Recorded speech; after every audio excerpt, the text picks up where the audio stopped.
Reappointment, what reappointment of auditor, what बच्चा, reappointment of auditor बच्चा, ठीक है। Now reappointment of auditor section is what, section 139 subsection 9, subsection what बेटा 9, it means what, जो retiring auditor है अगर उसका टर्म खत्म हो गया है तो retiring auditor may be reappointed, जो रिटायरिंग ऑडिटर है may be reappointed if the following conditions are satisfied. अगर फॉलोइंग कंडीशन सेटिस्फाइड हो रहा है तो जो रिटायरिंग ऑडिटर है उसको हम लोग रीअपॉइंट कर सकते हैं। क्या कर सकते हैं बेटा रिटायरिंग ऑडिटर को? Yes, reappoint. So what are those condition? सबसे पहला कंडीशन है नॉट डिस्क्वालिफाइड फॉर रीअपॉइंटमेंट। क्या मतलब? उसके अंदर कोई डिस्क्वालिफिकेशन नहीं है, कोई डिस्क्वालिफिकेशन नहीं है, बराबर है। तो अगर वो डिस्क्वालिफिकेशन नहीं है उसके अंदर तो हम उसको रीअपॉइंट कर सकते हैं ना, बराबर है। मतलब नॉट डिस्क्वालिफाइड, वो नॉट डिस्क्वालिफाइड है तो हम उसको रीअपॉइंट कर सकते हैं, यस, नॉर्मल सी बात है। सेकेंडली क्या? Unwillingness notice not given. अब जो ऑडिटर है उसने अनविलिंगनेस का नोटिस नहीं दिया है कि मेरे को काम नहीं करना है, ऐसा कुछ नोटिस नहीं दिया। हो सकता है ना भाई, वो ऑडिटर नोटिस दे सकता है कि बस भाई मेरा टर्म खत्म हो गया, मैं जा रहा हूँ, अभी मेरे को इधर काम नहीं करने का है, समझा कि नहीं? तो ऐसा कुछ भी नोटिस नहीं दिया है, अनविलिंगनेस नोटिस नॉट गिवन। अब ऑडिटर ने अगर अनविलिंगनेस का नोटिस नहीं दिया है तो उसको हम रीअपॉइंट कर सकते हैं ना बेटा, यस, तो भी वो रीअपॉइंट हो सकता है, simple. Third one is what, C third one, special resolution not passed in AGM. SR नहीं पास हुआ है, एसआर मतलब स्पेशल रेजोल्यूशन, एसआर मतलब एसआर ब्रांड नहीं है, special resolution, special resolution not passed in AGM, that is annual general meeting, that other auditor will be appointed। भाई special resolution में जो एनुअल जनरल मीटिंग का स्पेशल रेजोल्यूशन हुआ था ना बेटा, उसमें ऐसा कुछ भी पास नहीं हुआ है कि हम दूसरे ऑडिटर को अपॉइंट करेंगे। भाई जब दूसरे ऑडिटर को अपॉइंट करने का कुछ बात ही नहीं हुआ है, कुछ रेजोल्यूशन ही नहीं हुआ है, इसका मतलब वो ऑडिटर जो रिटायरिंग ऑडिटर है उसको हम रीअपॉइंट कर सकते हैं, वो रीअपॉइंट हो सकता है, बराबर है। और फोर्थ पॉइंट तो सेम थर्ड वाले जैसे ये घुमा फिरा के दिया, बस क्या बोल रहा है, special resolution not passed in AGM. Annual general meeting हुई, उसमें कोई ऐसा स्पेशल रेजोल्यूशन पास नहीं हुआ है कि हम इस बंदे को रीअपॉइंट नहीं करेंगे। एक ही मतलब है ना, मीटिंग हुआ, स्पेशल रेजोल्यूशन, देखो उस मीटिंग में, उस एनुअल जनरल मीटिंग में ऐसा कोई स्पेशल रेजोल्यूशन पास नहीं हुआ है कि हम इस बंदे को रीअपॉइंट नहीं करेंगे, ऐसा कोई रेजोल्यूशन पास नहीं हुआ है। तो नहीं हुआ है मतलब, कोई रेजोल्यूशन पास नहीं हुआ है, इसका मतलब वो रीअपॉइंट हो सकता है। भाई मीटिंग में ऐसा कुछ रेजोल्यूशन पास ही नहीं हुआ है कि ये बंदा ये इस बंदे को हम रीअपॉइंट नहीं करेंगे, नहीं करेंगे, ऐसा कुछ रेजोल्यूशन पास नहीं हुआ है, तो वही दिया ना, special resolution not passed in annual general meeting providing expressly that he shall not be reappointed. ऐसा कोई स्पेशल रेजोल्यूशन पास नहीं हुआ है कि हम इसको अपॉइंट नहीं करेंगे, रीअपॉइंट नहीं करेंगे, ऐसा कोई रेजोल्यूशन पास नहीं है, इसका मतलब आप रीअपॉइंट हो सकते हो।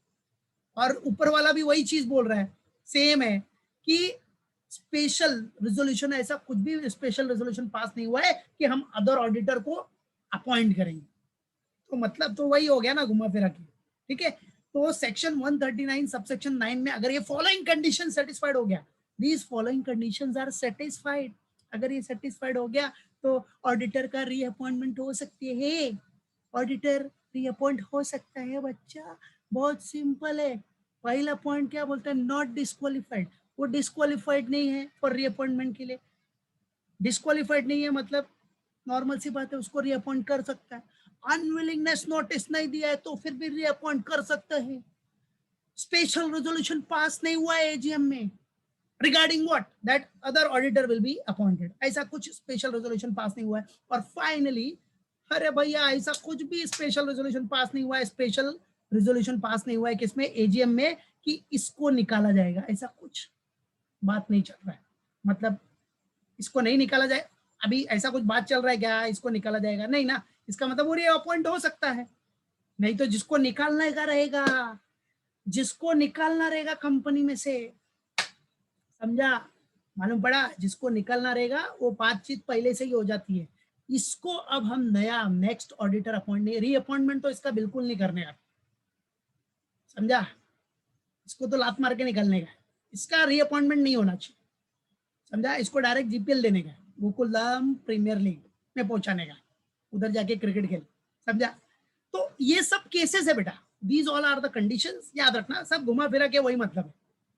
और जिसको निकालने का रहता है पहले से ही सब प्लान हो जाता है कि हाँ भाई इसको अब रीअपॉइंट नहीं करना है, और जिसको नहीं निकालना है उसका कुछ ऐसा बात चलता नहीं है, स्पेशल रेजोल्यूशन होता नहीं है, इसका मतलब वो रीअपॉइंट हो सकता है। अरे भाई कितने ऑडिटर होते हैं जो मेहनत से काम करते, दिल से लगन से एकदम काम करते, उनके साथ अपना अच्छा एसोसिएशन बन जाता है, तो हम क्यों निकाले भाई उनको? उनको हम उनका टर्म क्या करते जाएंगे, उनको फिर से रीअपॉइंट करते जाएंगे, reappoint reappoint reappoint reappoint reappoint, that's it. समझा कि नहीं? So this is what section 139 subsection 9 everyone have to remember it carefully. Get it? याद रखना, भूलना नहीं। You have studied section 139 subsection 9. अभी ये जो section 139 subsection 10 है ना, ये ससुरा वही बोलता है यार, कुछ नहीं, वही घुमा फिरा के वही चीज है यार। अभी क्या बोलता है इधर, if no one is appointed or reappointed at AGM, annual general meeting में if no one is appointed or reappointed, तो कॉमन सेंस है ना यार, जो ऑडिटर पुराना वाला ऑडिटर है, जो एग्जिस्टिंग ऑडिटर है, जो अभी काम कर रहा है, बराबर है, उसी को कंटिन्यू करेगा ना यार। समझा कि नहीं?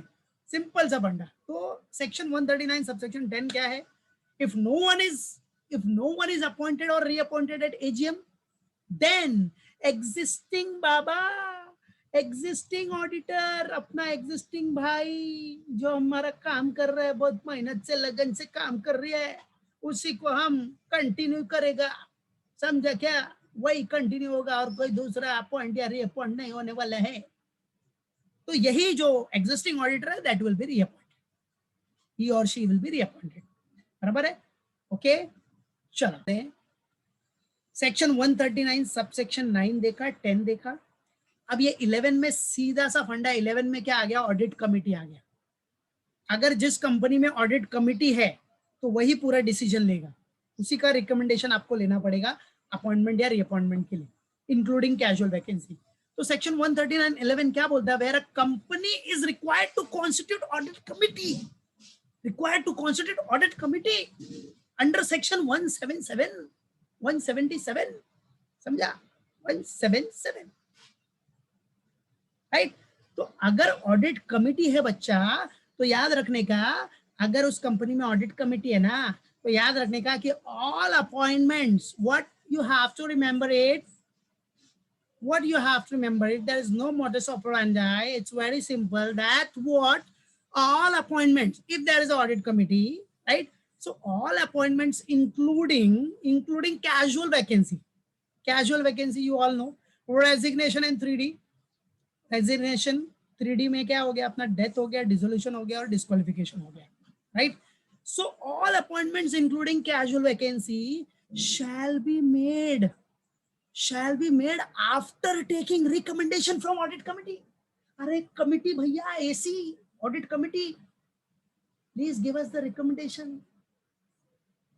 रिकमेंडेशन दो भाई, किसको अपॉइंट करे किसको नहीं अपॉइंट करे, गिव अस द रिकमेंडेशन। समझा कि नहीं? मालूम पड़ा? क्लियर है? तो याद रखने का, भूलने का नहीं। So all appointments including casual vacancy, what, including casual vacancies shall be made after taking recommendation from, yes, AC, that is audit committee। समझा? मालूम पड़ा कि नहीं? तो जितना भी अपॉइंटमेंट या रीअपॉइंटमेंट होगा सब ऑडिट कमिटी के रिकमेंडेशन से बनेगा, उनका रिकमेंडेशन लेने का, फिर ही सब कुछ होएगा। समझा? तो याद रखने का, भूलने का नहीं, डोंट फॉरगेट, ओके। और ये सब सेक्शन देखो, लाइन से सेक्शन है अपना, वन सेक्शन मतलब सेक्शन 139 सब सेक्शन 9, 10, 11 में याद रखने का ऑडिट कमिटी का ज्यादा इंपॉर्टेंस है। अगर ऑडिट कमिटी है तो उसका रिकमेंडेशन लेने का। समझा? किसके लिए?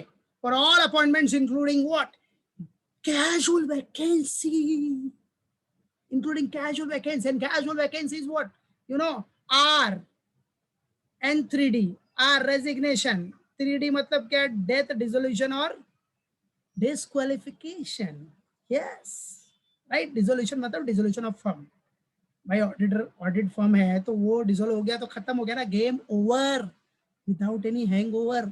समझा? तो याद रखना, तो याद रखो बेटा, ऑडिट कमिटी है तो all appointments including casual vacancy shall be made after taking recommendations from audit committee. याद रखना, भाई ये जब तक रिकमेंड नहीं करेगा तब तक आगे काम बढ़ेगा नहीं अपना। सेक्शन अंडर सेक्शन 177 के अंडर ऑडिट कमेटी कॉन्स्टिट्यूट हुआ है ना, तो दो ना भाई, वो ऑडिट कमेटी है यार, बराबर है, तो उसके हाथ में सब पावर रहेगा ना यार, अपॉइंटमेंट रीअपॉइंटमेंट का, उसको दो, उसका रिकमेंडेशन लो, रिकमेंड भाई उसका रिकमेंडेशन लो, रिकमेंड जो करेगा उसके हिसाब से आप अपना प्रोसेस करो जो भी है, फिर रेजोल्यूशन पास करो, एवरीथिंग ठीक है, क्लियर। तो याद रखने का, भूलने का नहीं। अंडर सेक्शन 177 वाला ऑडिट कमेटी है, तो ऑडिट कमेटी रहेगा तो all appointments including casual vacancy shall be made after taking recommendation from the audit committee, that's it, simple, okay. So section 139 reappointment, अभी जो सेक्शन है सेक्शन 140, 139 के बाद 140, अब इधर रिमूवल, बहुत रीअपॉइंट कर रहे हैं ना, चलो अभी रिमूव करो। रिमूवल ऑफ ऑडिटर नाम से ही लग रहा है यार, हकाल रहे हैं, रिमूवल मतलब हकाल दिया, बराबर है, टर्म खत्म होने से पहले निकाल दिया उसको, चल निकल इधर से, बहुत नाटक हो गया तेरा, बराबर काम करता नहीं, तेरे को निकाल दिया, जा, ठीक है, ऐसा बोल के नहीं निकाल सकते, उसके लिए भी प्रोसीजर होता है, ठीक है। तो सेक्शन याद रखना बेटा, section 140 of companies act 2013 removal of auditor से रिलेटेड है बेटा। सो अगर ऑडिटर को रिमूव कर रहे हो आप, बराबर है, ऑडिटर को रिमूव कर रहे हो, removal before expiry of the term, removal what बेटा, before expiry of the term, that is section 140 subsection 1, अभी उसका टर्म खत्म नहीं हुआ है, उसके पहले ही आप उसको निकाल रहे हो, हकाल रहे हो, बराबर है, निकाल दे रहे हो आप, बोल रहे हो जा भाई तू गोकुल धाम जा, उधर प्रीमियर लीग खेल, जीपीएल दे दिया उसको गोकुल धाम में जाने के लिए, बराबर है, जीपीएल है ना, गोकुल धाम प्रीमियर लीग, समझा गया, चला। तो removal before expiry of the term under section 140 subsection 1, अगर आप उसको रिमूव कर रहे हो कि भाई अभी जा, निकल जा इधर से, दिखना नहीं दोबारा, दोबारा कंपनी के आजू बाजू भी दिखना नहीं, अगर आप ऐसा रिमूवल कर रहा है तो ऐसे नहीं, ऐसे रिमूवल नहीं कर सकता आप, उसका रिमूवल ऐसा नहीं कर सकता, उसके लिए आपको प्रोसीजर फॉलो करना पड़ेगा। सबसे पहला बोर्ड रिजोल्यूशन जरूरी है, बोर्ड ऑफ डायरेक्टर्स का मीटिंग होगा, उधर रिजोल्यूशन पास होगा, क्या करना है भाई, ये क्या कर रहा है, काम कर रहा है कि नहीं बराबर से, टाइम पास कर रहा है, कुछ नहीं बराबर नहीं है, ऐसा वो ऐसा जो भी है, बहुत इंटरफेयर कर रहा है, whatever will be the reason, ठीक है। सो बोर्ड रिजोल्यूशन पहले चाहिए, बोर्ड रिजोल्यूशन इज रिक्वायर्ड। उसके बाद आपको सेंट्रल गवर्नमेंट को भी अप्लाई करना पड़ेगा, ऑडिटर को निकालना ऐसा खाने का काम नहीं है कि खाना लिया खा गया बस, ऐसा नहीं चलता भाई, बहुत प्रोसीजर है उसका, ठीक है। सीजी को अप्लाई करो, एप्लीकेशन दो सीजी को, सेंट्रल गवर्नमेंट को, in ADT 2 form, form number याद रखो, एडीटी 2 फॉर्म में आप अप्लाई करोगे, एप्लीकेशन दोगे सेंट्रल गवर्नमेंट को in ADT 2 form within 30 days, कितने दिन के अंदर, 30 डेज ऑफ बोर्ड रेजोल्यूशन। जब ये बोर्ड रेजोल्यूशन हुआ ना, जब ये बोर्ड मीटिंग हुआ, रेजोल्यूशन पास हुआ, उसके 30 दिन के अंदर आपको सेंट्रल गवर्नमेंट को एप्लीकेशन देना है कि देखो हम इसको निकाल रहे हैं, ये ऑडिटर है, इसको हम निकाल रहे हैं, इसका बहुत नाटक हो गया है, काम बराबर करता नहीं है, टाइम पास करता है, बराबर है, और इंटरफेयर करता है वो अलग, whatever will be the reason, ठीक है।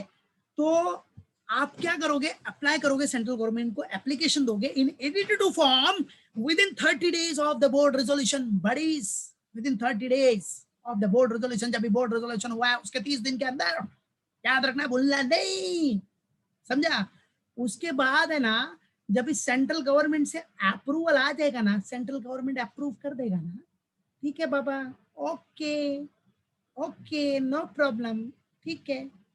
तो अगर सेंट्रल गवर्नमेंट का अप्रूवल आ गया तो उसके बाद 60 डेज के अंदर, 60 डेज के अंदर जनरल मीटिंग होना चाहिए, बराबर है।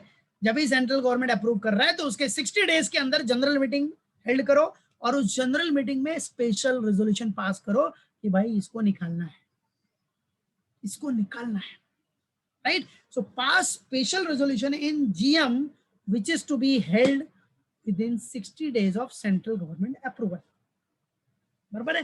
सीजी का अप्रूवल लो, किसका अप्रूवल भैया, सीजी का अप्रूवल बहुत जरूरी है, तो अप्रूवल मिलने के बाद, अप्रूवल मिल गया तो 60 days, with in 60 days pass special resolution in general meeting, special resolution भी पास कर दो, एसआर पास कर दो, ठीक है, मालूम पड़ा, समझा ये प्रोसीजर। और उसके बाद भाई एक चीज याद रखना, जिसको आप निकाल रहे हो ना, बराबर है, तो उसके दिल में क्या है वो भी तो सोच लो, उससे भी जरा कुछ पूछ लो, उसका भी, उसको भी बोलने का मौका दो यार, बराबर है, उसको भी बोलने का मौका दो. अपॉर्चुनिटीज ऑफ बीइंग हर्ड, क्या opportunity of being heard should be given. भाई तू बोल, तू निकाला जा रहा है, कुछ बोलना चाहता है जाते जाते, तो वो बोलेगा जो भी है. अब जा रहा है कंपनी छोड़ के, तो भाई वो सच बोलेगा जो भी है, बराबर है. उसमें से कुछ अगर शेयर होल्डर को अच्छा लग गया, नहीं यार इसके साथ तो गलत हो रहा है, तो शेयर होल्डर बोलेंगे नहीं इसको नहीं निकालेंगे हम, हो सकता है, बराबर है. तो opportunity of being heard should be given. बोलिए क्या है, बोलेगा अरे नहीं बहुत पॉलिटिक्स हो रहा है, मैं तो काम करता है, मैं इतना मेहनत करता है, लेकिन ये लोग, बराबर है, फेवर ही नहीं करता मेरे को, दूसरे को फेवर करता है, बराबर है, मेरे को निकालने के पहले से देख रहा है. ऐसा मतलब जो भी है, आप opportunity of being heard should be given ना. यस और नो, देना चाहिए यार, उसको भी बोलने का मौका दो, वो भी अपना साइड रखे कम से कम. उसके बाद हम एनालिसिस करेंगे कि ये सच बोल रहा है कि झूठ बोल रहा है, कि बना बना के बोल रहा है या हकीकत है, राइट है. So opportunity of being heard should be given. ठीक है, तो प्रोसीजर में देखा आपने क्या, removal before expiry of the term under section 140 subsection 1 में क्या प्रोसीजर है, याद रखना, बोर्ड रेजोल्यूशन रिक्वायर्ड है, और एप्लीकेशन दोगे आप सीजी को in edited two form within 30 days of board resolution, right. और फिर pass special resolution in GM general meeting which is to be held within 60 days from the क्या central government approval. Central government का जब ये approval हो गया ना, उसके 60 दिन के अंदर मीटिंग रखो, जनरल मीटिंग, उसमें स्पेशल रेजोल्यूशन पास कर दो. ठीक है, और भाई उसको अपॉर्चुनिटी ऑफ बीइंग हर्ड का मौका दो यार, उसकी भी सुनो, उसकी भी सुनो, वो तुम्हारी सुनेगा, समझा, मालूम पड़ा, right. So opportunity of being heard should be given. Got it, clear है. तो ये सब पॉइंट्स इंपॉर्टेंट है याद रखने का ऑब्जेक्टिव्स के लिए भी. ओके, अभी देखो पॉइंट क्या है बेटा, स्पेशल ऑडिटर. भाई स्पेशल ऑडिटर नाम से मालूम पड़ता है, जो स्पेशल ऑडिट के लिए अपॉइंट हुआ है, that is what special auditor. और स्पेशल ऑडिट है क्या, an audit other than the annual audit of accounts, an audit other than the annual audit of accounts of the company, called in special circumstances. ये special audit की जरूरत कब पड़ती है, कोई स्पेशल सर्कमस्टेंसेस में, बराबर है. तो वही है स्पेशल ऑडिट, मतलब an audit other than annual audit of accounts of the company called in special circumstances, right. अब section 233A empowers the central government in certain cases to call for a special audit of a company. Central government के पास power है under section 233A में, वो special audit करा सकता है, कोई circumstances में, सर्टेन केसेस में वो स्पेशल ऑडिट करा सकता है, बराबर है. नॉर्मली कब होता है कि when the affairs of the company are carried out in such a manner whereby it is what injurious to the trade, बराबर है, वो स्पेशल ऑडिट कभी करा सकता है.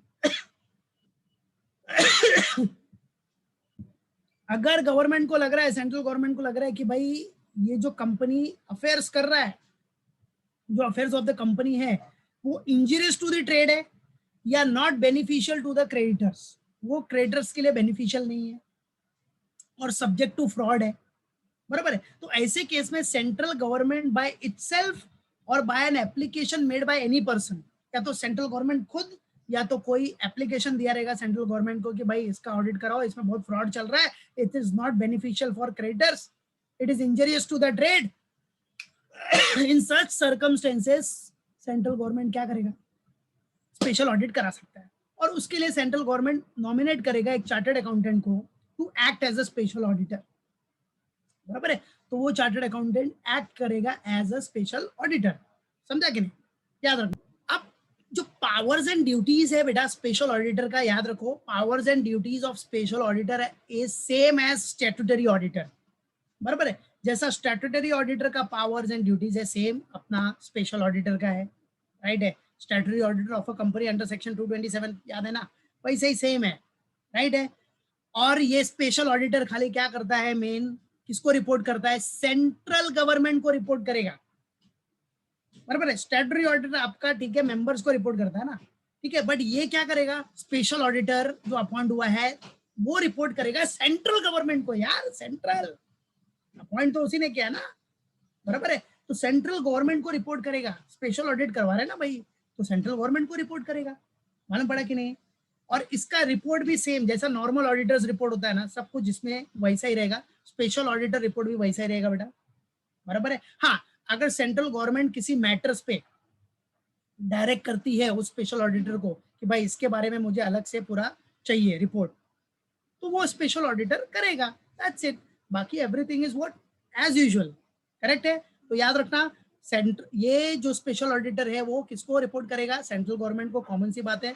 रिपोर्ट सेम रहता है, जैसा नॉर्मल ऑडिटर रिपोर्ट है अंडर सेक्शन 227, वैसा ही स्पेशल ऑडिटर रिपोर्ट भी रहेगा आपका। हाँ, लेकिन सेंट्रल गवर्नमेंट ने जो डायरेक्शन दिया है उसको, जिससे रिलेटेड अगर वो रिपोर्ट सेंट्रल गवर्नमेंट मांग सकता है कि भाई इसके बारे में मुझे थोड़ा डिटेल में चाहिए, तो वैसा ऑडिटर करेगा, बराबर है।